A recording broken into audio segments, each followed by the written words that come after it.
Hi friends, ஒரு tailor எப்படி தெரியுமாங்க குழம்புறாங்க. கஸ்டமர் வந்த உடனே என்ன பண்ணுறாங்கன்னா, ஃபஸ்ட்டு ஒரு அளவு ப்ளவுஸ் கொடுக்குறாங்க.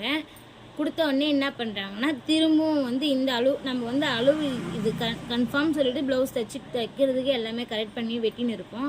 திரும்ப இல்லைங்க எனக்கு வேறு அளவு ப்ளவுஸ் தரேன், இது வேண்டாம் அப்படின்னு சொல்லுவாங்க. திரும்பவும் ஒரு அளவு ப்ளவுஸ் கொடுப்பாங்க. அப்போ நம்மளுக்கு குழப்பம் அதிகமாகும். அப்புறம் என்ன பண்ணுவாங்கன்னா, கை ஒரு டைம் ஏற்றி வைன்னுவாங்க, ஒரு டைம் இறக்கி வைன்னுவாங்க. இந்த எக்ஸ்சேஞ்ச் இது பண்ணுறது எல்லாமே சொல்லிவிட்டு ஒரு அளவு ப்ளவுஸ் கொடுத்துட்டு போவாங்க. திரும்ப இன்னொரு அளவு ப்ளவுஸ் கொடுத்து இல்லைங்க இந்த அளவு வச்சு தைங்க அப்படின்னு சொல்லுவாங்க. நம்ம இதுக்கும் அதுக்கும் கன்ஃபியூஷன் ஆகிடும்.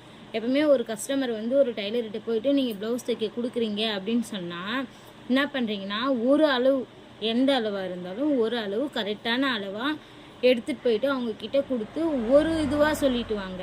மாற்றி மாற்றி பேசுனீங்கன்னா அவங்களும் குழம்பிடுவாங்க, நீங்களும் குழம்பிடுவாங்க. சரிங்களா? நான் சொன்னது கரெக்டாக இருந்தால் எடுத்துக்கோங்க.